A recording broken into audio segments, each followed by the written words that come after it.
films to the mainstream media. Blog I just Talk let you say it. Radio. Peace. What's going on, y'all? We back for another week, Collective Minds.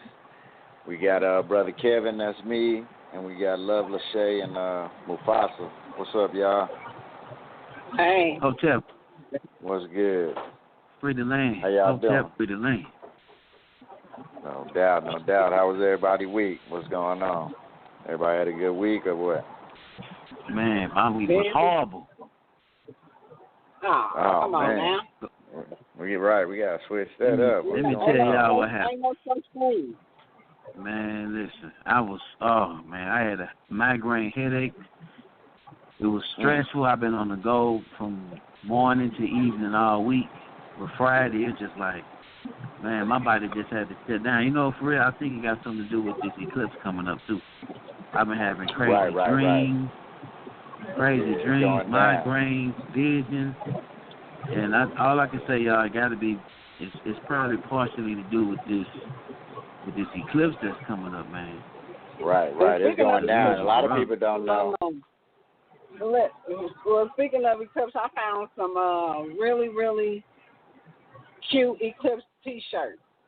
They're not all cute, because some of them are for guys. But some really nice eclipse T-shirts.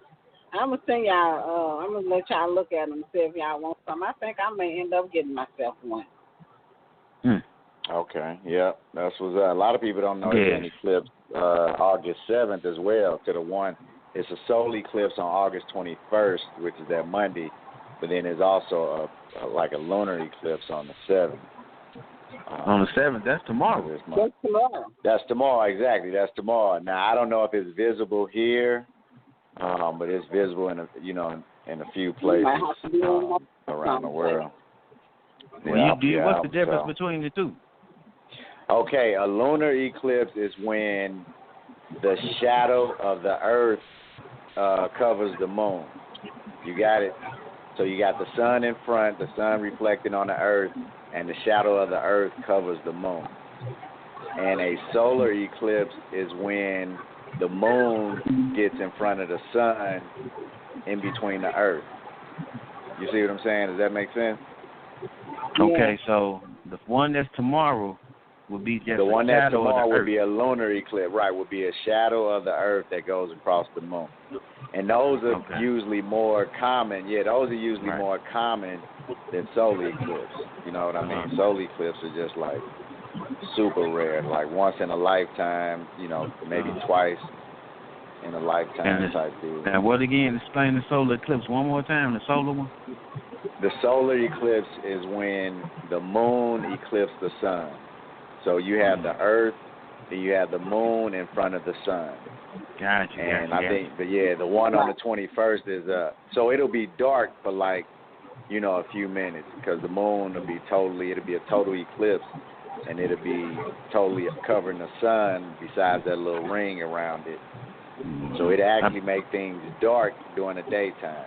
You dig? So that's crazy. Kind of like, not kind of like, but you seen Little Shop of Horrors, right? They had the solar eclipse of the sun, and that's how we got the plan. Right. Oh, right. Okay. Yeah. Okay. Well, it seemed like to me, I was going to say, it seemed like my dream was more about the solar eclipse, because I just had this crazy dream about something mind-blowing in the sky. And this was before I even knew the eclipse was coming. And it was like something in outer space was showing us something. But I'm not going to go into details about that right now, because we got a whole other topic. We can get back on this solar eclipse stuff later. Yeah, we probably going to have to do a show around it that week or something. So, because there's a lot of things going on around it. But back to, I do want to say this too. Shout out to the Leos. It is Leo season, so you got a birthday or whatever. Shout out to the Leos. You dig? Leos. Yeah, celebrate the Leos. Yeah, so we got a good discussion for y'all today, family. We talking about black empowerment movies in Hollywood and radio, entertainment in general. But I'm gonna let my brother Mufasa give y'all a rundown. I'm hearing some background noise. If you could mute, yeah. Okay. And don't forget cool, to mention our special guest coming up too. Yes, indeed. I'm sorry. Yes, we do have a special guest coming up.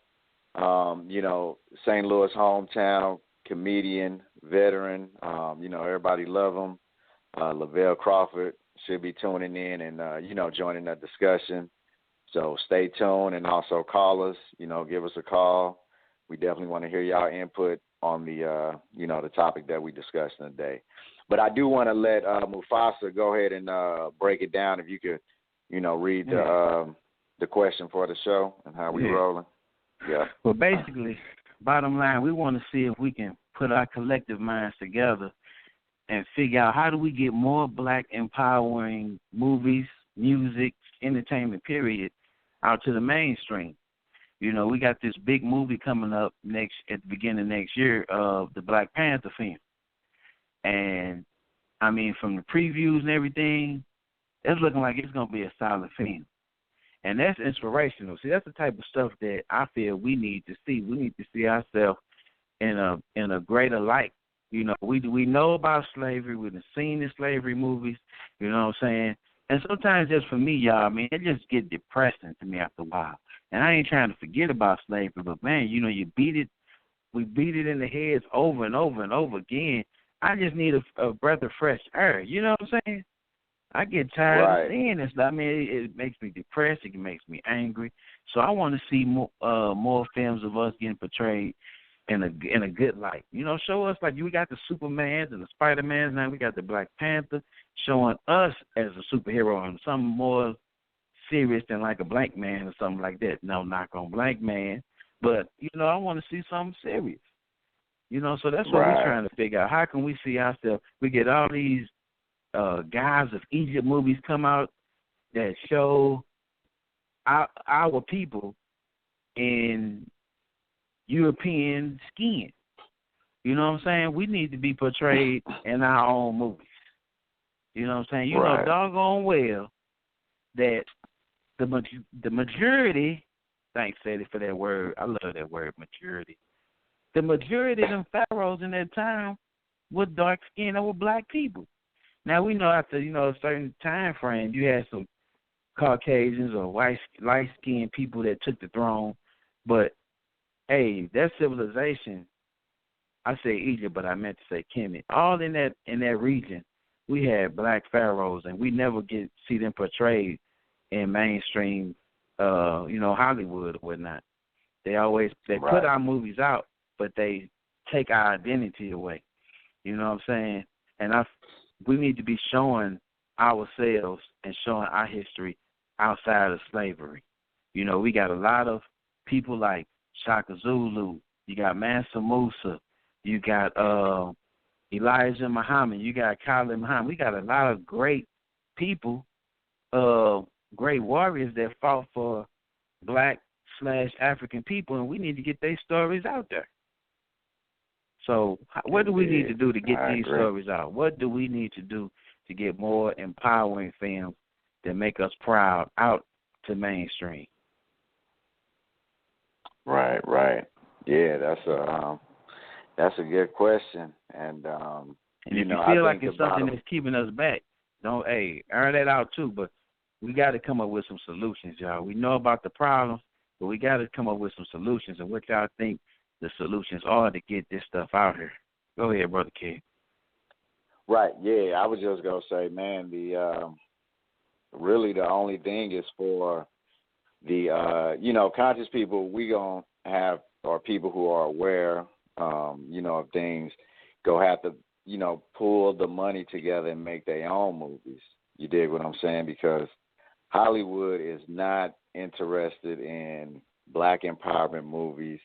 We need movies about a lot. Like, it's 1,000 stories that we can tell, like you said, Elijah Muhammad, Marcus Garvey, Mansa Musa. You dig? All these people that, we can tell their stories and do great films, but that takes a lot of money. And the money seems to be concentrated in these, big Hollywood studios. and they're using their money to fund the movies that they want to see. Because basically with movies, man, like it's so deep with movies, it's like neurocinematic. Like movies it's such a powerful medium. It's America's biggest export. You dig what I'm saying? Like the most thing that we sell around the world is Hollywood movies. You dig what I'm saying? So movies are very important. It's powerful. It shapes the future. You know what I mean? It gets into your mind, your subconscious. There's just a lot of things that goes on with movies, and that's why they put so much money into it. So basically what they're doing, all that to say is they're making movies to create their future, basically create their past through the movies and also create their future. You dig what I'm saying? Like portraying the people of Kemet as white and the mummy and all these Egyptians as white people, Caucasian, Europeans. Like, this is so they can, rewrite history and then try to shape their own future. You know what I'm saying? So I would also say this, too. There are a lot of black people in Hollywood trying to make empowering movies, and people are doing good things. It's just that it's going to take time, but it's going to be a natural progression of us making empowering movies. Because I look at shows like The Boondocks, Black Jesus. These are like shows that have been on. ATL is a good show that's out right now with Donald Glover. ATL, it has a lot of, subliminal conscious messages in it. Insecure on HBO is another good show with the sister Issa Rae. She dropped some jewels and she got a lot of, little, like I say, she throw out little subliminal subconscious tips and try to get folks up on game. So I really do think that it's happening. It's just that it's going to take a lot of time. And plus, when we're dealing with Hollywood, and probably our special guest could speak more to this, but when we're dealing with Hollywood, like, you got to get stuff cleared. Studio heads, it's probably some old white man signing off, on the movie, so he got to be comfortable with it. You know what I'm saying? That's why I say we just gonna have to do our own thing and not rely on these big Hollywood studios to do it. You know what I'm saying? Because, like I say, and then the other thing too, like a lot of our people unfortunately are not into that. Like, due to the system we in, they trying to keep their jobs, feed their family, do their thing, and under the system, it's good to make black people look bad in movies. You dig what I'm saying? Like, if you come up with some buffoon coonery stuff, you might get funded. You know what I mean? Right. They might put that out there. But if you try to come with some solid, empowering, strong black family, strong black man, you go get some pushback. You dig what I'm saying? Right. On that script, you go get some pushback. So it's going to be up to us to do our thing, try to work with each other. You dig what I'm saying? Tyler Perry got the studio down in Atlanta. We got people making movies in different places and different black directors and producers. So we just got to basically affect their minds, get them the knowledge of self. You know what I mean? Get them, they got to get the knowledge of self so they can put it out there and start to make those movies. All right. Let me add this real quick, Brother Kev, to any callers that call in. When we come to you, if you don't want to comment, we'll ask you if you want to say something. We'll call your number out and we'll ask you if you want to speak. If you don't want to speak, just don't say nothing. We'll put you back on hold and you can continue to listen in. If you do want to chime in, as soon as we holler out your number, feel free to voice your opinion on what we're discussing. All right. Love Lachey, you there? I think she might be. Okay. No, I'm here. Okay. Okay. What you think? Yeah, because we got a call on now. Did you wanna say something, or did you want to check the call? You go ahead and check the call and see if the caller want to give an opinion. Okay. Yeah, let's get the caller. Caller, are you there? Go ahead, love. I'm gonna let you bring him in. 314 314-479. 314-479. Caller, are you there? Caller, are you there? 314-479. You got something to say? Say it. If not, hold your peace. Right, and All also right, cool. that you call in and you don't get a chance to get on. Maybe you have stepped away from the phone or something like that, and you actually do want to say something. The best thing to do is to hang up and then call back so we can see your name and your number and queue again. But moving on, I understand a lot of stuff that you guys were saying, and I think I don't think the money is as big of an issue as one may think. I think we can get the money to do stuff. I think it's other things beyond money that prevents those types of movies from coming out. I don't think it really have. Money does play a part, but I think money is there, and I think a lot of times, especially in movies and films and stuff, you can raise money. The people that's out that's doing it, they have the money to do it. I think Right. Like brother Kevin said, the mindset definitely has to be there. But I think the people such as like the ones you mentioned, the main ones that are actually doing something, and as far as the black culture, like the Oprahs and the Tyler Perrys, they have the money to put it out. If their mindset not right, like you say, then that's a whole nother issue. But even I think we have some people that have the right mindset and they lack the money, but they can still. I think they can get the money. I think the problem is still gonna be from the higher ups, the power that be Jews that really control the film industry and the movies and the media and things like that was put out. Right. So basically, I don't think it really has so much to do with the movie and all that, more so than just back to the same thing that we discussed is the system. That's going to counteract anything that's going to empower, whether it's a movie, whether it's a song, whether it's a poem, whether it's a book, whether it's a clothes, no matter what it is. It's just it's still going to boil down to that entity or that energy that's controlling the people that have the power to control it. So I just think that's pretty much how I see it. It's the money. Right. I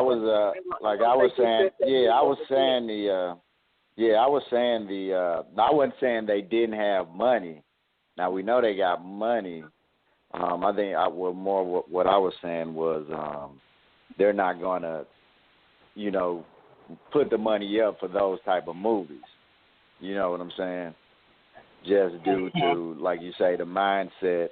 Because we know like Oprah's a billionaire. She can definitely make empowering movies, and she's done some good things in Hollywood, hired black people.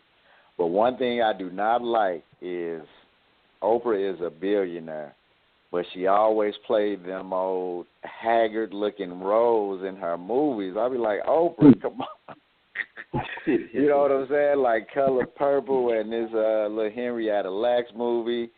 Oprah just be kind of downtrodden a little bit in her movies. I'll be like, Oprah, come on, show us shining. Beloved and all these movies, like, come on, Oprah, kind of, but that's just my personal opinion. I just threw that out there, but I love Oprah, though. Yeah, she might got a little fetish with that poor life. Maybe she got a little fetish with that poor rough life, you know what I'm saying? Yeah, or some maybe, but no, I don't know, you dig, but, yeah, she might make that lifestyle. But I'm looking at, even if we don't do, even if we can't get stuff on out to mainstream films, it shows. We can hit some of this stuff up on cable networks or TV shows like. Go in some, Brother Kev, about that show that's in the works on Amazon. I think it's called Oh, Black right, America. the show on Amazon. Yeah, the show on That's looking like it's gonna be good also. right, the show on Amazon that's slated to come out, I believe next year, is coming from producer Will Packer, who has done, he's a black male producer in Hollywood, has done a lot of shows. And then Aaron Magruder, Aaron Magruder from the Boondocks, the writer of the Boondocks. So they're working on basically a narrative about the blacks. Basically, it's like a rewrite of history, to where the black people won the Civil War and got 3 independent states, I believe, like Louisiana, Alabama, and maybe Mississippi or Georgia, something like that. So they're working on a script where the black people have their own independent state, and they have their own, state, and they control everything and blah, blah, blah. And, it's supposed to be a good story to see how it come together, but I'm really interested in it because I know them brothers are aware, you know what I mean, just based on their work. And, I can see them showing us in a good light. Like, it could really be, this is what I mean when I say, like, these movies predict the future, because this could actually happen one day. You know what I'm saying? It's just putting the thought and putting the energy out there in the universe to where, this could actually go down sometime in the future, where black people are independent, in control, doing our own thing, and, controlling, controlling our welfare and our life, you know what I mean? So, and that was in response, just real quick, that was in response to the Confederate show that's coming on HBO, where they trying to put out a show where the South won. So that was in response to that Confederate show. But go ahead, Mufasa, my bad. I was going to say real quick, what I like about that show, Black America, is I feel like it was inspired by what Elijah Muhammad was doing with the nation. Because that was the plan of Elijah Muhammad, was to get, for blacks to take control of a few states in the south part of America. And so, we were saying about people making a movie about Elijah. I do like this Black America, and I'm not sure if they're gonna say it was inspired by that. I feel it was inspired by what Elijah's plan was for Black America. Yeah, definitely. That makes sense. I think on some level, it's like, it was inspired by, because, he was one of the first people to put that plan down. You know what I mean? Mm-hmm. So I'm sure, like I say, and the brothers are aware, what I'm saying, they are conscious or whatever. So I'm sure they know about Elijah and all these great, visionaries we had back in the day. So, that don't sound, that sound right on target, for real. Now, do you tell me this? What do you think? You think it could be some hang-ups for this Black American coming out, or you think it's gonna come on through? I think it's gonna come on through, because I think them guys are solid. They got a track record, so I don't think it's no big deal for them to, get funding and to put that out. And like I say, it's with Amazon, so they independent. They just trying to, get their bread. So it's like, I can see it coming out, definitely. And this is something for the mainstream. Yeah. So I think it, it should be put together well and, visually good, so the mainstream could peep it and, show black people in a good light. It ain't got to be, all good, but it should definitely be empowering and real. You know what I'm saying? Mm-hmm. So, I'm looking forward to it. So y'all be on the lookout for that. I'm definitely on the lookout. When it comes to that movie Black Panther that's coming out, tell me honestly, do you guys feel that it's some type of catch to the movie coming out? Because I think it's being put out by Marvel. So that's not run by us. It's not us that's putting it out. Fact. That's not us that's backing it financially. So do you guys think that they just see it as a way to capitalize off of it, or do you think that the makers are just really being genuine and helping to put out a story that's showing black people in a good light?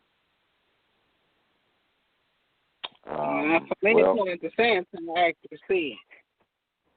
Yeah.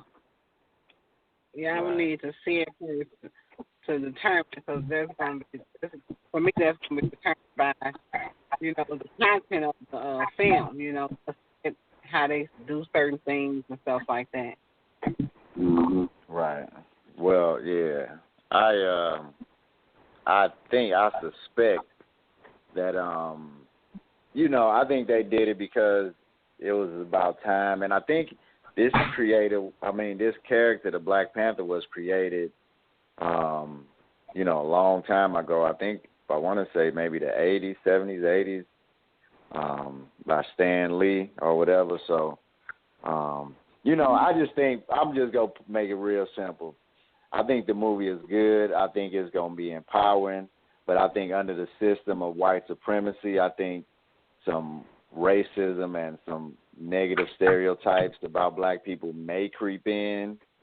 You know what I'm saying? It's kind of hard to make a movie outside of that paradigm. So I think overall, it will probably be a solid movie, but I think there will be, some racism kind of slid in there. But I think it looks good. I'm going to definitely go check it out. I know one thing they had on the preview, they had the brother on there in the, I think it was like a green suit, and he had the big lip plate in his mouth. I thought that was kind of interesting, because from what my understanding, the lip plate is for the women, what I'm saying, in that particular culture. And that's like even a small percentage of people in overall Africa who actually do that. So, that's just one thing. But I think overall it's going to be a solid movie. I think they got some good key players in there. Brian B. Jordan, the one guy, Chenawai, I can't say the brother's name. From 12 Years a Slave. Yeah. Yeah, we're going to have to pull up the cast. Yeah. Make sure we pull up the cast so we sign off. Right. So we can get that right. Yeah, I'm definitely looking forward to it. Because like I said, I don't know about y'all, but I done seen so many slavery movies. I just can't take it no more, y'all. I mean, dang, it just do something to me every time I see, like, and I gotta speak my mind on this one too. The Nat Turner movie. What was it called? What was the actual name of it? Birth of a Nation. Birth of a Nation. I mean, even with that movie, everybody was talking about how good it is, and we get some payback and this, that, and the third. Even that was depressing to me at the end. That ending was botched to me. I think they could have did that a little bit different. I mean, because to me it was like, dang, you get me all amped up, and then the way they took him out, you know what I'm saying? It was like depressing. That's how I took it. It was like depressing. Like, it just made me feel like no matter what, you still can't overcome this difference. You still don't fail. You know what I'm saying? I would have rather ended the movie a different way. You know what I'm saying? And then they like strung that part out. So that bothered me. And I know a lot of people did enjoy the movie, liked it. I ain't gonna knock it. It was a good movie. It's just that ending, man. I guess it's just the warrior spirit in me that just, when I see that type of stuff, when I see us lose, I hate to see us lose, y'all. Facts. It bothers me. Here go a win for you. Coming up, I think the brother Tariq Nasheed is doing a documentary on the Haitian Revolution called 1804. So this should be big because it's going to talk about the Haitian Revolution. Like, these people, Toussaint Louverture and Dessalines, along with the Haitian people, they defeated three national powers, most importantly the French, defeated the French, which was one of the biggest, if not the biggest army at the time. You dig what I'm saying? And freed themselves from slavery. And to this day, France and America and all these countries are still mad at Haiti to this day because of that revolution. And they actually inspired Nat Turner and a few other revolts that happened, on the mainland in the U.S. So, yeah, that's a win for us, baby. And I think it's going to be a powerful it's a documentary, but even with that documentary could turn into a movie. You dig what I'm saying? That way it visually impact folks, and like you say, we are shown as winners. You know what I'm saying? We showing defeating big armies with guns and tanks and, all this heavy weaponry and defeated them. Like, that's why I say when it comes down to it, it's really not about, the Haitian show. It's really not about the military might and all that stuff. You know what I'm saying? It's all about your mindset and your willpower and how you organize and work together. That, that's how you defeat the system. So, yeah, look forward to that, man. It's coming out, 1804, about the Haitian Revolution. That could be a possible movie, big budget movie. You know what I'm saying? Did y'all ever hear about they was trying to make a film about Dr. Khalid Muhammad? No, I didn't hear about that. I know they Wesley Snipes did a film about John Henry Clark called The Long Walk Home. If people are familiar with that, yeah, he did it. This was Wesley Snipes acted in it. Really? I didn't hear about The Long Walk Home. Yeah. It's out. You can see it and everything. Well, it's out when did it been out or it just recently came out? Nah, it been out. I want to say it came out in the 90s, maybe early 2000s. Man, yeah, it been out. That one got past me. Yeah. But yeah, like I say, it's the movies are coming, and slowly but surely. But I think the conscious movies are coming, and nowadays because there's a paradigm shift, and we got a lot of things disrupting the movie industry. People can make their own movies. You dig what I'm saying? Like, it really doesn't take a lot of money to actually get a short film or some visuals out to the masses. You can do that on a shoestring budget nowadays, thanks to YouTube and all these other little medias. So, it's been a lot of disruptive industries coming out that we can capitalize on and kind of do our own thing independently, to get our own message out there. So that is a plus. And it's 7:30. I don't know if we had our guest, Love Lachey. Yeah, 6:30. I'm sorry. 6:30. I'm sorry. Yeah. Okay. Yeah, I guess while we still waiting on that, and I would like to propose this question here also, but when it comes down to our youth, our children, I'm curious that I wonder a lot of our youth, do they even still look into the film industry? Is that something that a lot of us still inspire to get into?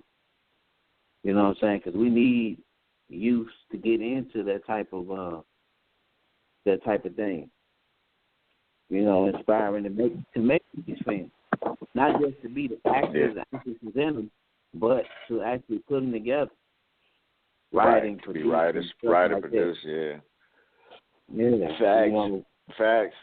So, yeah, I mean, on that part, it's all about educating the kids and, getting them knowledge of self and empowerment, having them use their imagination, have them writing.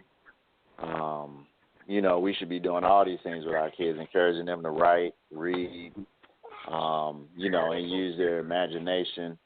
So they can produce things like that. But like I said, it's going to come with planting them seeds of knowledge in them and telling them, that we come from a great people and giving them our history lessons and stories.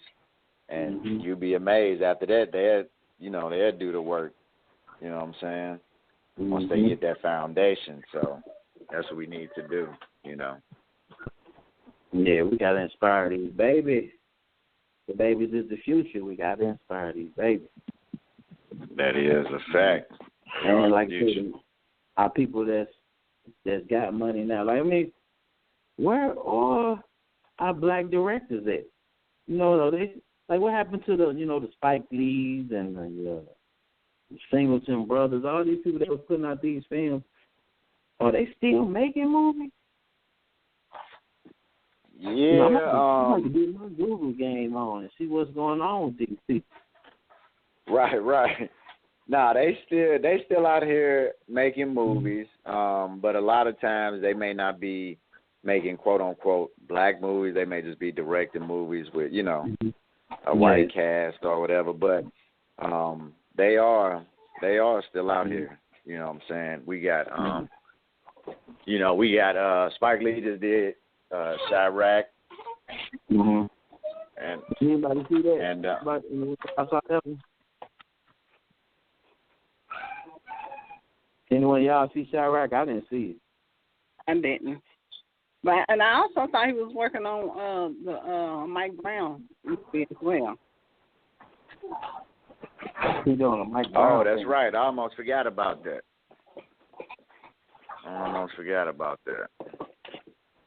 He's doing a Mike Brown thing. Yeah, they had got a deal to do the Mike Brown movie. I think his mother sold the rights to her book to Fox Entertainment, to Fox or whatever. So that should be interesting how they gonna do that, huh? But even before that, I thought he had sat down with the family and stuff, and I thought Who he had was sat already. down with? Well, he did. He sat down with Mike Brown Sr. Who you say? I'm sorry. You might have broke up. Lovely said. Spike Lee. He had sat down with Spike Lee sat down with Michael Brown Sr. Oh, yeah, you said Spike Lee. Mhm. Yeah. Okay, so right. But even before she sold her rights to the book, I thought they were already working with Lee. Well, at least I know Senior was. Right. Well, yeah, I haven't heard anything about that, but we do know that Fox is gonna be working on the Mike Brown movie. So, that's in the works. Yeah, that's interesting. I wonder what happened with the situation with Spike Lee, because there definitely was a situation. Was it confirmed they were just talking, or was anything? Well, I don't know. Signed off on. That's what I'm saying. I don't know if they signed off on it, but I know they did. They met and to talk and discuss him doing the movie. I'm just wondering why didn't it happen? Okay. Yeah, I don't know. I do know Hollywood is one of those businesses where a lot of projects get thrown in and talked about, but everything don't get made or don't come to fruition right away, because it'd be taking years to make a lot of movies. You know what I'm saying? Mm-hmm. Like, for instance, the Tupac movie, dude say took like 7-8 years to make. You know what I mean? That's start to finish, and you only probably film for 6 months. You know what I'm saying? So leading up to, you got 7.5 years leading up to, actual filming a project. So, it could have been a lot of things, or, they could still be working on it. Who knows? There's something else I would like to see these filmmakers come out, or somebody lead the charge to say, hey, let's unify. Let's start a black directors union or something of that nature, where they can come together and put their money in a pot and start trying to build, just like Hollywood did. Or you got those Indian movies, what they call those, Bollywood or Nollywood or whatnot. Bollywood. No, it's Bollywood. I would love Nigeria and Nollywood, yeah. Yeah. I would love to see our directors here, or American black directors, come together and say, hey, look, let's come together, let's put our money and put our resources together and start putting these movies out. You know what I'm saying? I don't see why it cannot be done. You know, we've made enough steps ahead, and there's enough money out there to do it you can't do it on an individual scale, but if you come together and put it together, put your money and resources together, there's no reason why it can't be done. You know, we got to put them egos aside, because I think they got egos just like, you know, we got egos on in the low scale. So I know their egos is big, but they need to put them egos to the side and put their money and power and resources together and say, hey, let's start a multimedia company and start putting our money behind these movies that's going to empower our people. Go ahead and make the remake to Gods of Egypt, but put black actors in there, put black faces in there. You know what I'm saying? Yeah, but so what and you guys think about like the work that Oprah does, and what you know, with the types of movies, you guys don't think the movies that she do are inspiring? I'm gonna be honest. For me, no. And I love Oprah to death, but the movies, you know, that I can think of, were they inspiring for me? I think about Color Purple. No. I think about Beloved. No. I think about Precious. I don't know if she was in Precious, but I know she was behind it with Lee Daniels. No.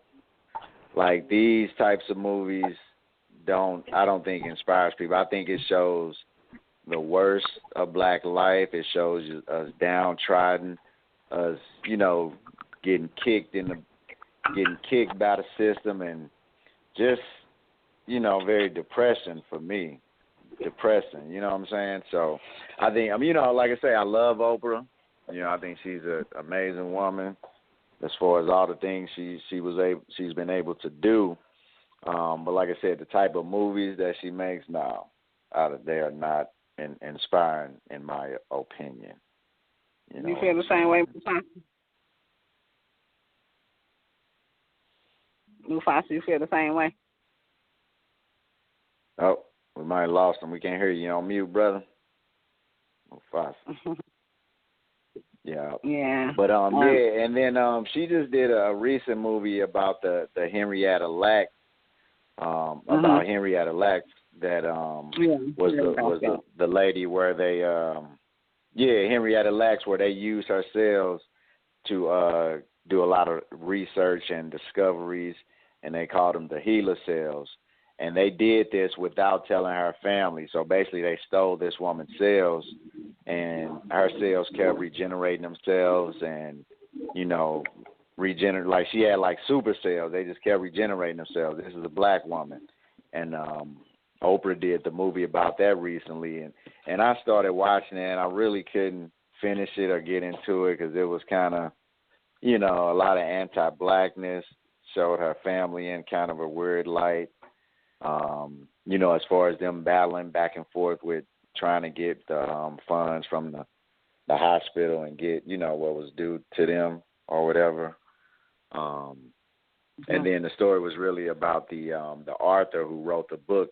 It was actually based on this white female author who wrote the book about Henrietta Lacks, and basically her trying to interview the family and get stories. So it was Oprah played Henrietta Lacks' daughter. So it was the white female reporter, and Oprah's, which was Henrietta Lacks' daughter, their relationship, you know, was the main theme of the movie. You know what I'm saying, if that makes sense. So it was all right. I just couldn't, you know, really get into it like that. So, you know, those movies that, like I say, Oprah makes don't yeah.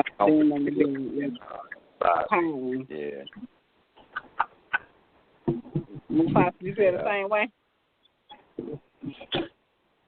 Yeah, you have to repeat that. I had to step away for a second, y'all. As far as the Oprah's movies and things like that, you don't deem those to be powerful movies for the for the culture. But name one. Name one. We just did a list, but I already know you're gonna probably feel the same way as Brother Kevin. So let's see. Let's bring in our special guest and see what he has to say too. Hello. Hey. Hello. Peace. Hey, Mr. Crawford, how you doing? I'm good, man. What's going on? How y'all doing? Hey, we're doing pretty good. Go ahead and do the Well. All right. I didn't know if y'all talking to me or not. I was making sure. Oh, yeah. We talking to you. Oh, so just for the listeners know, we do have our special guest in the building, Mr. Lavell Crawford. He doing his thing. St. Louis hometown native, comedy legend, hilarious. So before we get started on the topic and the discussion we have in Lavell, can you share what you got going? Hey, if somebody can mute their phone real quick, we get some feedback. Can you mute your phone? I'm going on the elevator, man. That's all. That might be the elevator. Oh, okay. Oh, no problem. So, Lavell, just tell us what you... One second. I'm going to the car because I got to show up in Jacksonville tonight, so give me 1 second. Okay, gotcha. Okay. Well, while you give us a second,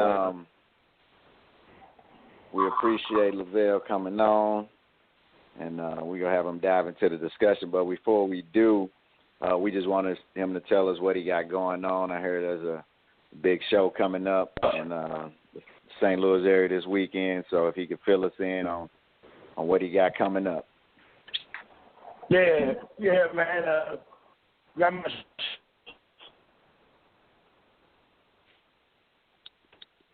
Doing all kind of breaking up. Holiday. Can you hear me? Okay. Yeah, I can hear you now, loud and clear. Okay. Yeah, I'm doing a my Showtime special, another special, and I'm doing it right in St. Louis. I haven't been in St. Louis performing in a minute, so I'm back in St. Louis to do another special. I'm doing it at the Pageant Theater this Saturday coming up, and I can't wait, man. It's called Home for the Holidays. I'm doing it. It's all about holidays and how we get down on holidays, St. Louis style and the Lavell Crawford style. Yes, sir. We looking forward to that, and it's all about the holidays. Also, congratulations on your weight loss. So how you gonna celebrate the holidays without eating up everything? You know what I'm saying? 'Cause I know you lost some weight. Well, shit, I ain't eat up everything then, so it is what it is, All right. Cool. All right. I mean, but I had to drop the weight, man. I was about to die. You know how it is. I wasn't ready to die. I mean, Jesus died 3 days later. He came back, so it must not be fun to be dead. Right. Yes, sir. Lavell, like I tell you, this brother Mufasa here, man. And I'm congratulating you too. I'm a big man myself. We miss you, brother, but we know you had to do what you had to do. But we miss you on this side, man. We miss you on this side. But keep inspiring us, man. We appreciate it. Hey, my brother, let me tell you something. Look, I lost weight, but I did not. I still got fat tendency. Trust me. I don't do no extra stuff, jumping up steps and jumping off steps. I always test the chair before I sit down. You know what I'm saying? I always see what kind of specials they got on the value meal. I'm still there, baby, but I just I want to live for my children, man. I want to be around, so I just, I had to do something. Indeed. All right. So yeah, let's get into the discussion. So Lavell, by you being in the industry and being in Hollywood and working on movies and films and shows and all that, how difficult is it for Black people to, one, make empowering movies, and two, to get them out to the mainstream? You know what I'm saying? Like how difficult is that for Black people or Black artists, writers, producers, comedians to break the industry and do some empowering stuff for black people? Well, it's dangerous, man. It's a dangerous balance to be, in that game, because being black, if you write a movie about all black even if it's black inspiring, and even though everybody know our plight, they don't want to hear about our plight. We can hear about Schindler's List. You can hear about, every other, the mafia and all the other people that went through their little struggle. But when we start doing that, why we got another slave movie? Why we got, like Detroit coming out? Now, I didn't know nothing about the Algiers Hotel till this movie came out. And the strange thing about it, our history is hidden from us so much. So when we do get some, it's kind of dangerous. We teeter-totter on a dangerous level because, one, we want to get the box office sales. Number two, we want to get our message out to people. Number three, we want everybody to go watch it. But in the same vein, if we too preachy, the black folk ain't gonna go watch it. If it's too black, the mainstream ain't gonna go watch it. And so it's rough because one thing that we gotta always remember about movies, they have to be entertaining at first. So if we could have somebody have black superpowers who was helping free the slaves, and and then and it had a little comedy and a little horror, and he dated a white girl, we'd be good. You know what I'm saying? But it don't never end up like that because we got to dip in every different pocket to win over people. So I always say this. You just got to shoot your dice the way you shoot them. If you ever play dice, you just let them roll. Whatever you hit, you hit. The crap, snake eyes, or you hit that 9, get a roll again. If you hit a 7 right off the bat, you get another, you hitting. So you just got to go for what you know. Like my man from wrote the movie Get Out. I mean, Get Out, right? That was when you watch that movie, it affects you in so many ways. Because it's a horror film, but it's also a film that addresses some of our innate horrors that we have being around people that are not black. And then you be around black people who don't act black. So you be thinking, dang, is this Negro's mind taking over? What's going on? Where he go? You know what I'm saying? So it really triggers a lot of he took a chance, but it wound up being a hell of a chance. I mean, because at least he didn't dub it as and I think the way I look at it is you can't dub a movie as an empowering movie. Just dub a movie as a movie and let them ride on what they want to think. He said, man, I just made a movie. I didn't make it for this. I didn't make it for that. I just made a movie. And that's exactly what he said because he made a horror movie. He wanted to make his own horror movie. So that got everybody on board. But when it came out, he was like, dang, that was super horrifying. But it was also interesting. So I think when you do movies, I think you can't worry about pleasing everybody, but you just got to please yourself. Make sure your art is correct and it's creative and it's your vision. And I think that's the only thing you can ride on. It's just like me being a stand-up. I can't go on stage to please everybody. Somebody going to say something. Somebody ain't going to like what I'm talking about. Somebody ain't get it. You know what I'm saying? So got to do you. That's all. That's the greatest artist in the world, did them. Prince, he did him. Michael Jackson did him. You know what I'm saying? They did them. So, Rudy Ray Moore did him. Did him, yes, sir. He used his own money. Probably one of the most prolific filmmakers and artists in the game because he took his money and turned it into a multi-million-dollar empire off of little money he put together selling them little DVDs, these little videos he would make. So. Yeah. And I think, you brought up some good points because I think now, like, a lot of the power is in our hands. Like, all we got to do, like you say, is just do and make the movies, that inspire us and get us going. And like you say, it got to be entertaining first. So that's the thing with a movie. You have to entertain first and foremost. You know what I'm saying? Sure. To get people in those seats. You know what I'm saying? So that's an excellent point. I do the Tom Joyner morning show every Tuesday and Friday now. And one thing, Tom, who's a legend in radio, he said we want to entertain, but we also want to inform. So it's an infotainment. Exactly. We're informing and giving people the news. We let them know what's going on in the area. But we also want to keep the levity and keep them, you know, you don't want to bog them down with pain and struggle. Oh, because if you keep giving people that depression, that's how they're going to live, and they're going to believe there's no way out. You got to give, you got to get a source. You got to give the pain and the remedy. You can't. It's just like balance, right? The documentary's talking about how bad the food is, how eating meat. Like I watched this one on Netflix called "What the Hell." Now it make me want to give up Chick-fil-A. Now it want me to make me, and it's telling me all these things. It's telling you why it's doing this, but it's not giving you any remedies on how to solve it. But be a vegetarian, and what vegetables gonna make me feel like I'm being sustained. So you know, it's just, you got to be careful. You teeter-totter. It's a teeter-totter. It's like being on a seesaw. You don't know. You know. Yeah. Just got to find you got to balance. Your way. Yeah, you got to find that balance, that mayat, that balance. Mm-hmm. And see, the dangerous thing is now is books. Books. You can write a book and people read it when they want to. See, a movie, you people gonna catch that when they ready. You know, if you got it out there, you want it to sell, you're gonna have at least 3/4 of the people, from 2/3 to 3/4 of the people watching it.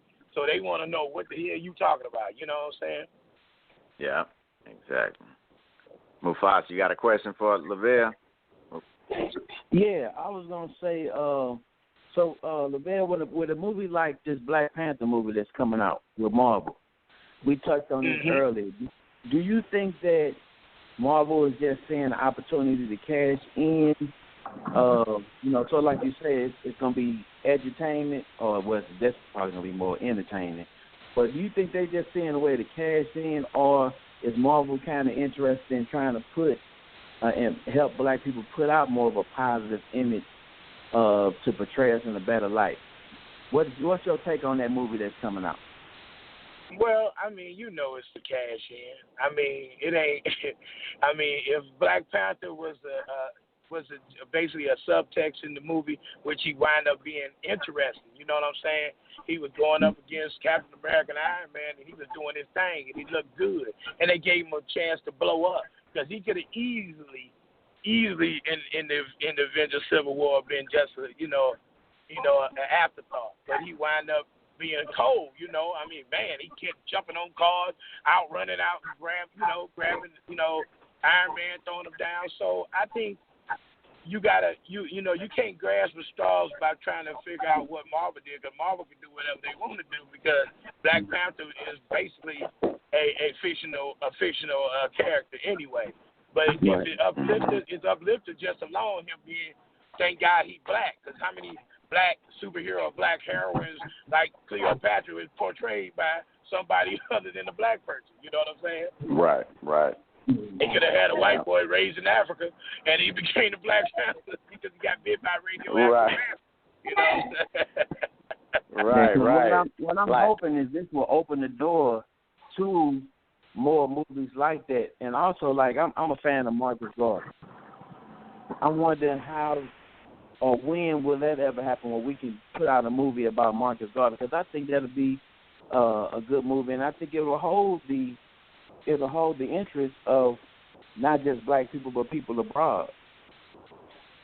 I'm sure it would, because Marcus Garvey has a heck of a story, but I think the whole dangerous thing about anything is, you want to give people entertainment, but you don't want to give them an idea, because Marcus Garvey did something back when he did it was so powerful. I mean, they got to put it out there. Netflix is a great vehicle now to put things out that not only would get out there. Look at Luke Cage. Luke Cage is the superhero Power Man. A lot of people didn't know nothing about Power Man. They put Power Man out better before they put out Iron Fist, which they were in fictional characters. They were comrades. They were boys. You know what I'm saying? If you read the script, it was them, Black Falcon, and Power Man and Iron Fist. They was all together, fighting back in the 70s with platform shoes. You know what I'm saying? Afro. So when Netflix Luke Cage out there, man, it was a great series. I mean, he was brought in by Jessica Jones, which I never even heard of Jessica Jones till I watched that. So in that same vein, I think it just needs to be put out there. There's a lot of vehicles now. It's not just movie scenes. You can put it on Crackle, Hulu, Netflix. Right. They got so many ways to get Marcus Garvey's story out. All you have to do is find the right people, get the right actors, and put it out there. And I think it will get to the masses the way it don't get to them. Because I think Netflix is so powerful that you can watch it anytime you want to. Right. And in particular, now. Go ahead. We was talking about the movie like Gods of Egypt, where you see these, these movies that we know there's our people in these movies, but they portrayed in, with white people. Have you heard of any type of talk with black filmmakers now, or people that's in position, our people that's in position? Have they made any talks of coming together to put their resources, money together to try to start making movies like that to show us? But you talking on the ground level. When we young and we inspired, we talk about that level. But when they get up there and one of these guys make some money, I think that it don't become a group anymore until they either fall off or they. That's deep. They want to, everybody wants to be a star. Even the director or the writer wants to be a star in his own way. So he's trying to get an Oscar. We so worried about an Oscar or Emmy. We don't even realize when we got them opportunities to put things on that are important. Like John Singleton did his best. He did his best, but once they get to a certain level, they start attempting to do other things besides black things because they get people talking in their ear. Why are you just doing things about the hood and Compton? That's what I know. That's what I want to talk about. But then, like Spike Lee, he jump up and do the 25th Hour, and he started doing everything else like he did the old boy, which was something that I wish I would have never watched because it was so gut wrenching. Yeah, he did the Son of Sam. He did the Son of Sam. Yeah, so he touched on but he touched on a lot of things. So they want to start blending in, you know what I'm saying, which, dilutes you. And I think you should just do what you want to do. Once you get that notoriety, you have the power at least to drive around. And I wish directors, writers, and all that would come together and start unifying and make great movies, because we get lost in the shuffle. Black actors get lost in the shuffle. They get lost so fast because you only have so many opportunities. If you don't get it on the crossover, you don't get it at all. And, it's so many talented people that get lost in the wayside because they always want to throw a click in there. Everybody click, click, instead of finding the talent and put it out there before they grab it and dilute it, Indeed. Now, by you being an actor, Lavell, let me ask you this. Now, tell us, because we see a lot of, roles for black men, right? And a lot of people critique when the black men wear dresses or do something over the top or, may play a gay role. So I want to ask you, are there any roles that are off limit to Lavell, like just a character that you say, I just won't play that just because this is me? You know what I'm saying? Like any roles that you just wouldn't take or play in a movie? I think I'm being a comedian. I mean, I'm already over the top, so me going on a dress would be a waste of time. Right. I don't like that doing that. Now I ain't past playing a white dude as a black man. I don't mind doing that. Right. But other imagery where I love to play a villain. I love to play things like that. But I mean, those movies, them things. I think that I'm a creative person, and I think when something's been overdone, I think I'm wasting my time. Why am I doing? Why I gotta, if I'm gonna play a dope dealer, I mean, it's gotta be a dope dealer with a heart, selling drugs to the white kids, bringing the money back to the black kids, being the black Peter Pan, something different, something off the top, you know what I'm saying? It's like, and then they try to test you, and try to feed you this little bull crap, to make you think that, if you don't do this, you're gonna, but. That's so untrue. It's not, but the thing about me is it's so crazy it's like, I believe in the Most High, I believe in God, and I know God directed my path in a lot of things because I only got to do a few black things, but I've been on a lot of, mainstream from Breaking Bad, The Crazy One, the American Ultra, the Mike and Daly Wedding Dates. So I've done, and I am not your normal crossover black comedian. I'm black all day, St. Louis to the ground of my heart. You understand? So you come to me, I'm gonna cuss your. I went to a majority white school, but when I was in school, I was still black Lavell. Facts. Yes, sir. Indeed.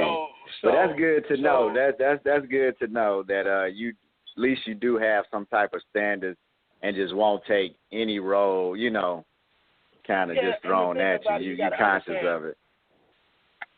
But the other thing is you got to be an intellectual to a point of you start weighing up because they're going to only show the negative side of some things anyway.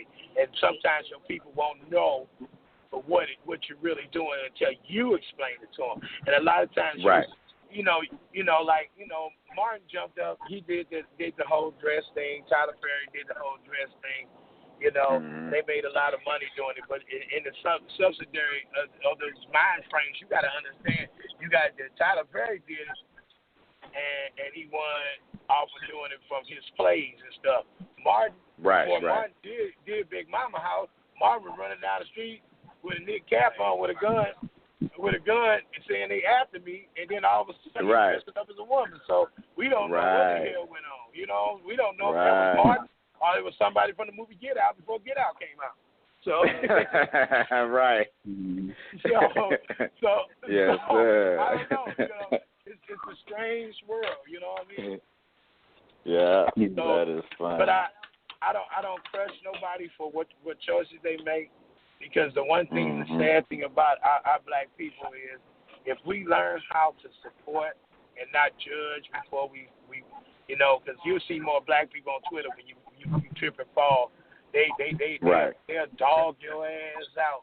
Fast. Oh yeah. But when you win it, they don't want to say nothing about you. It's just like when I lost weight. There's more people talking, don't go back. Yeah, Lavell think he out there. Cause I just lost. I was fat for 48 years.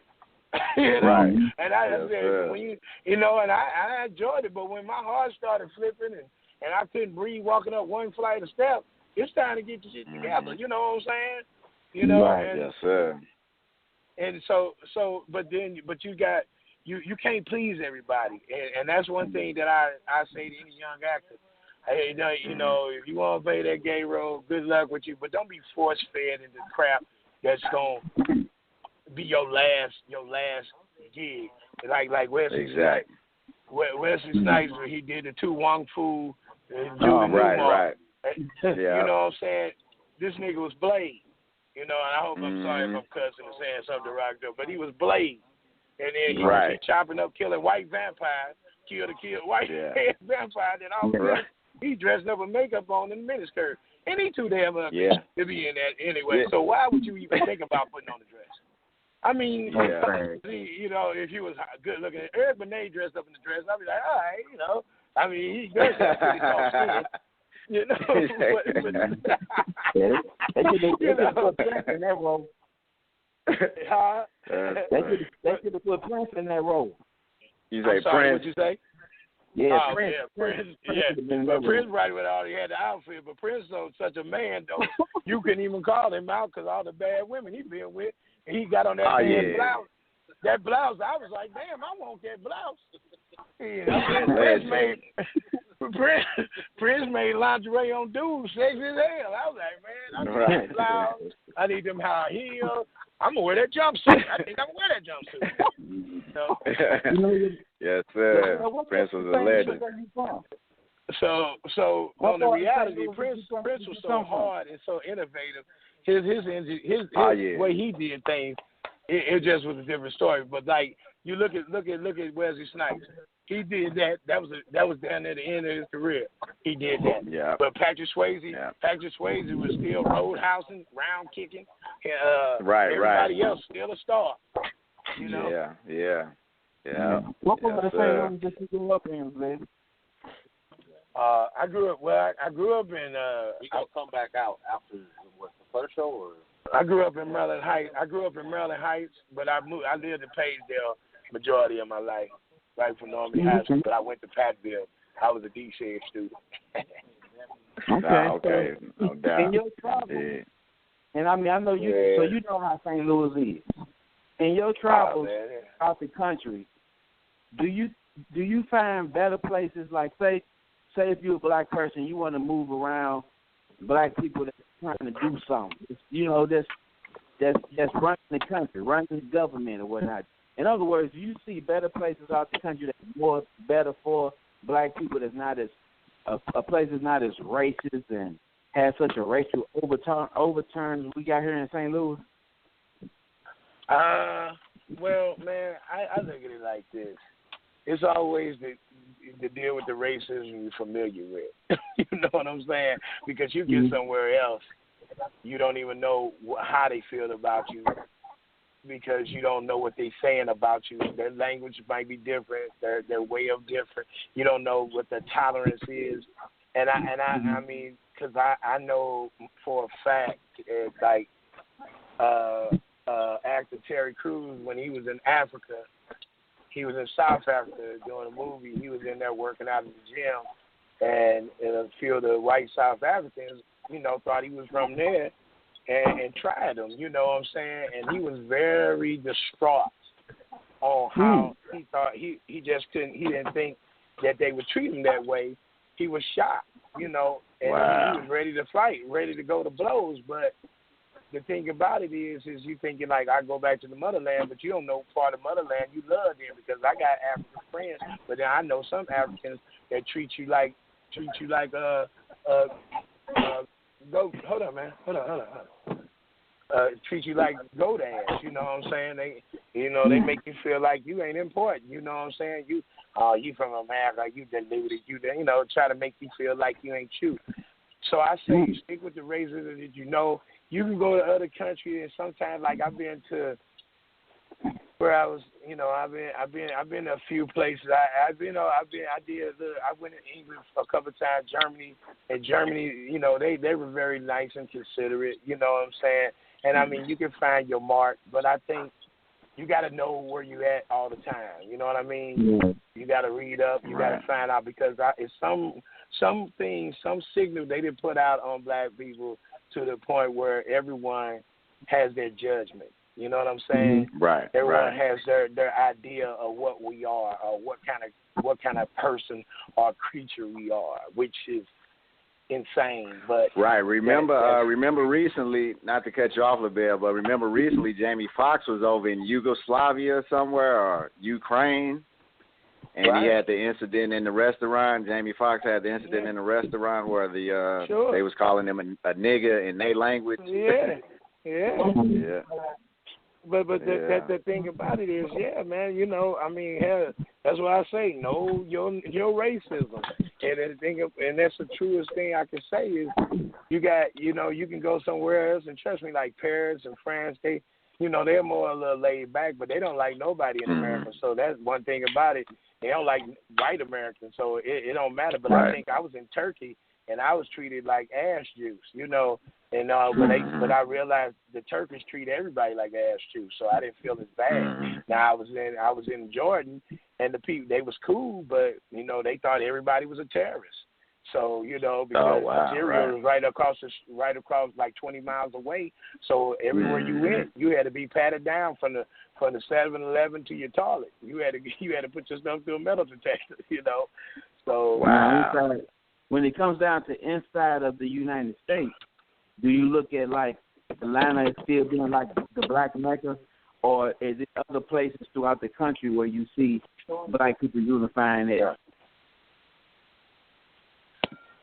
Now, say that one more time, bro. I didn't hear it totally. You said in the United States, the black.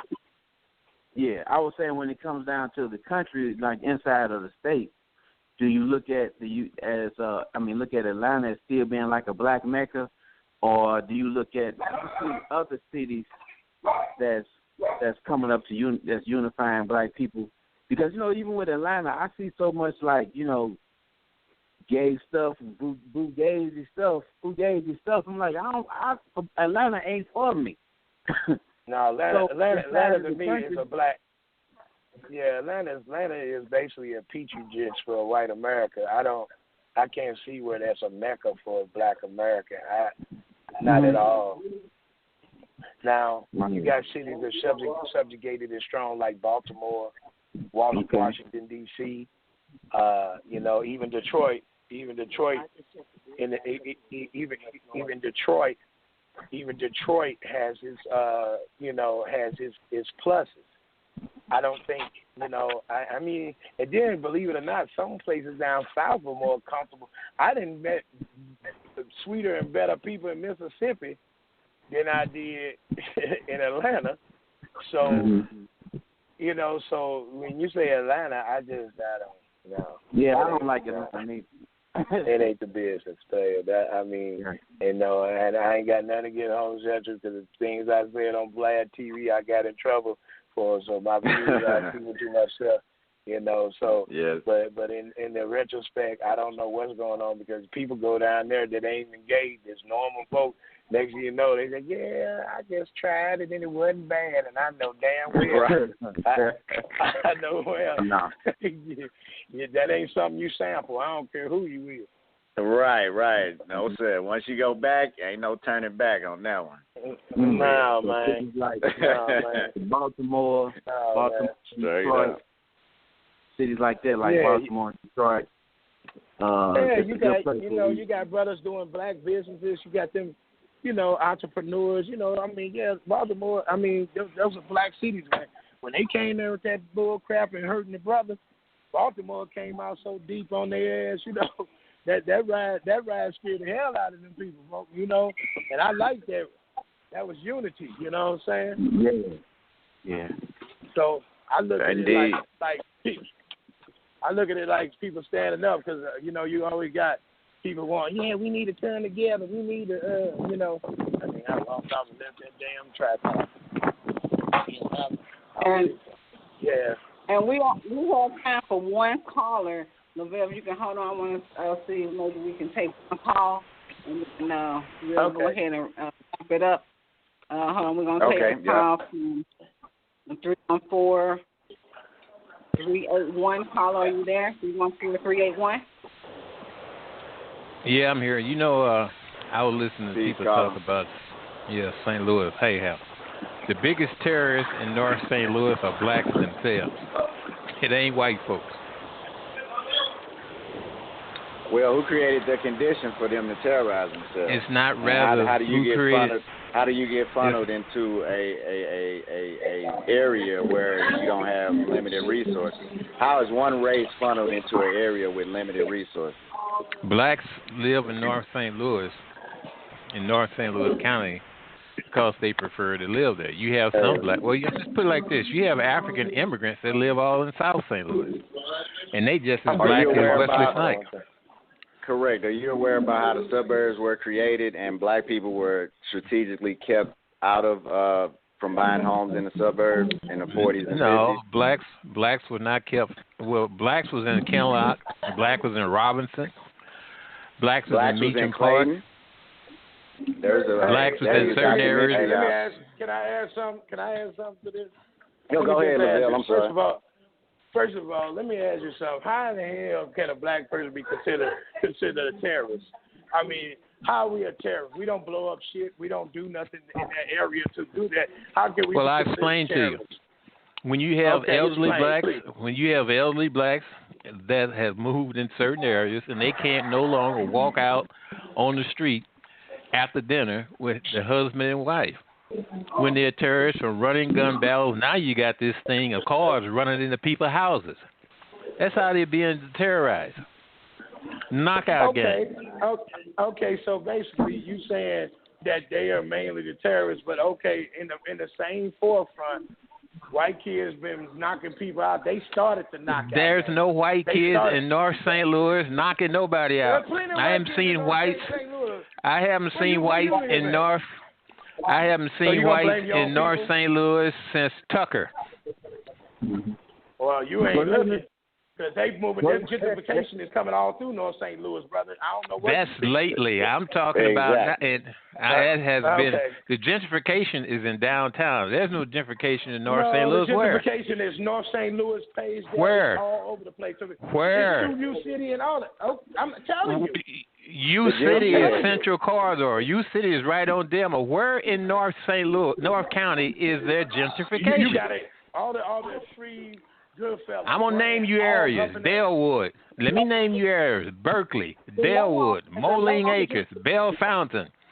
Hang on. And Spanish Lake, Pine Lawn, Hillsdale. You think Mike Brown was a mistake? Ferguson. Mike Brown was a reason so they could start a riot so they could get us out of there. That's what they're doing. Right. But what I'm saying is that the terrorizing that's going on in those areas that I've named is caused by black people themselves. I don't condone no black kids knocking no old people out. I don't condone black people terrorizing each other. I do not condone it. Let me get that clear right off the bat. Exactly. Let me just say nobody said you condone it. Hang on for a second, man. Can we talk one at a time, please? I didn't say you condone it. I'm telling you what I know and I experience. I've had family that lived in these areas. I have had families that's lived in these areas since the 20s or even before. And I know what goes on in these areas. I know what goes on in the schools, too. Do you think it has something to do with that St. Louis is one of the most segregated cities in America? You think that has something to do with it? And if you put any poor people in any position are going to struggle with each other and fight for resources. St. Louis is de facto segregation, not de jure segregation. People move in those areas because they want to. They got a right to live amongst black people. No, sir. There are still places. Let me ask you saying things to get a rise out of people. I realize. Oh, yeah, that's what he's doing. No, exactly. Tell me where in North St. Louis, where in North County cannot black people live? Just that new age. One at a time. Hold on. Here we go. Let me ask. Let's get some control. Let's get some control. Listen, I've lived in this area. I built. Hold on 1 second, Carla. Let me help you out. Because I'm partially I'm partially on your side. Okay. Because my co-hosts know that I have a problem. I love black people, but I have a problem with what I call the niggas, manufactured niggas. And what you talking about is niggas that terrorize the black community. So I'm with you on it. I understand where you're coming from. We have a nigga problem that we have to deal with. You understand what I'm saying? I know where you coming from. But those are not all black people. That's not where he's coming from. That's not where he's coming from. Is the caller still there? Yeah, Paul, he's still there. You are absolutely right. When you put the term out there, our people, that ain't my people. Right. So am I with you? Is that pretty much what you were trying to voice? Well, yeah, you're right on time. See, all blacks are not the same, quote unquote. They wasn't the same. You didn't say that, bro. You didn't say that on the bat. Now you changing your tune now. Right. You wasn't saying that. That's why we got into this argument. I had to help him out because I thought y'all was ready to get him. So I had to help him out. No, I don't. Ain't nobody getting ready to get me. I'm telling you what is the reality. The problems that you experience. Oh boy, you got music going on and people talking. No, I thought you was. No, I'm at a show. Hey, guys, I'm sorry. I'm gonna have to wrap it up because I gotta get up on stage, man. I'm sorry. I appreciate you, Lavell. All right, we appreciate you, Lavell. We appreciate you coming on, and thank you. And we'll plug the show for next week at the pageant. Thank you. I appreciate that, bro. Thank you. All right, bro. Yeah, peace. Have a good show. Thank you. All right. Yeah, but I understand where the caller coming from with that. You know, I agree with him to a certain degree. You know, like I say, I think I didn't mean to cut you off, but go ahead, move on. You talk over everybody, brother. Yeah, we do. Yeah, I do. This is my show. Well, you can't have a show by yourself now, can you? It's not very informative. Okay. Go ahead, Carla. What else did you want to say? No, I just wanted to put those out. And then you got these ratchet organizations that's just as bad. NAACP, when you know you need school choice, they totally against it. When you complain, see, here's the thing. For instance, like Donald Trump. Donald Trump want to constrain immigration. I hear blacks complain all the time about the dollar don't stay in their community. Well, hell, if you got people from the Mideast that's opening up these convenience gas marks where you spending your money, they don't spend the money in North St. Louis. You don't see no Arabs standing at the red light intersection with pots, pans, and buckets begging for money. So they are taking the money out of the community. But when you have a president that want to restrict immigration, want to cut down on visas, you go against him. I mean, you can't have it both ways. He's not doing that. No, he's not doing that to empower black folk. He has another agenda. And I don't think you understand the system of white supremacy and how it works, which is why you sound a little confused. Let me say something here. Blacks say they want to have their own towns, right? They don't want to have their own place. Nixon made that possible with two places. Warren County, North Carolina, a place called Soul City, and another place there in South Carolina called Freedom Town. Nixon put millions of dollars in those areas so blacks could have their own city. Are you serious? Well, I can name a lot of them, but just look at this. In Tulsa, in Oklahoma, and you got 25 I can name a lot of them too, and who came in and terrorized those communities and got black people to relocate. Nobody terrorized. Who came in? Nobody terrorized Black Nobody Wall Street? Terrorized Soul City. Nobody Soul City is still Wilmington, there. North Carolina. Nobody have 25 Rosewood. You have 25 settlements that's still there serious? in Oklahoma, and you have a mirror that goes around the county. You have a mirror that's going around trying to get people. Whites did terrorizing. What you going to do about it? Now, let me finish this. Let me finish this. As I said before, you got 25 settlements in Oklahoma, one being Taft, that has infrastructure and everything. Nobody wants to move there. Where is this at again? Taft, Oklahoma. Brooklyn, Illinois. Venice, Illinois. Allenworth, California. Those are all black towns. They still there today. Easton, Florida. Blacks don't want to live in those places and under those arrangements. Nobody's stopping them. Why do you think that's the case? Because they consider themselves as American citizens. So why would that make them not want to live in those type of places, the ones that you're naming? Pardon me? So why would that make black people not want to live in these places that you're naming? Because they are happy and satisfied where they live today. They happy living in Prince George. Minutes to the live stream. They happy living in Prince George County. They happy living in Dendera, California. They happy living in those places that they're in. That's their prerogative. So I just wanted to put that out there. Okay, thanks for calling. Thank you. Right on, Carl. Appreciate it. All right. Yeah, we got a couple minutes to the live stream. I disagree with that. So I think, I don't think that people are in those neighborhoods just because they want to be there. Right. Not the wholeness of it. Not the wholeness of it. Some stuff that's in place.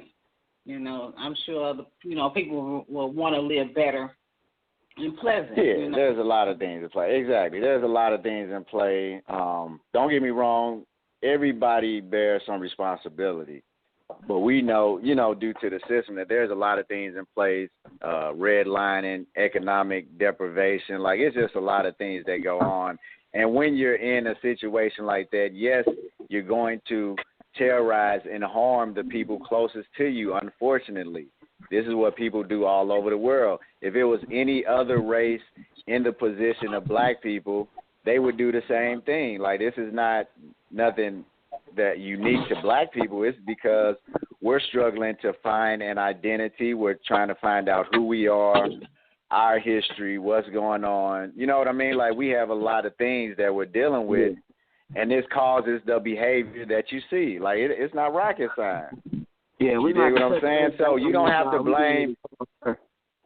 Yeah, we'll get ready to wrap it up. But catch us next week, y'all. Collective Minds Radio. Call in. Check us back. Check us back. Should be a good show next week. Come check us out at the pageant Saturday. Yes. Check us out. We looking forward. We're gonna be promoting all this week. So come see Lavell. It's gonna be a great show. Tune in next at the week. pageant this Saturday. Yeah. Thank you. Pageant Peace.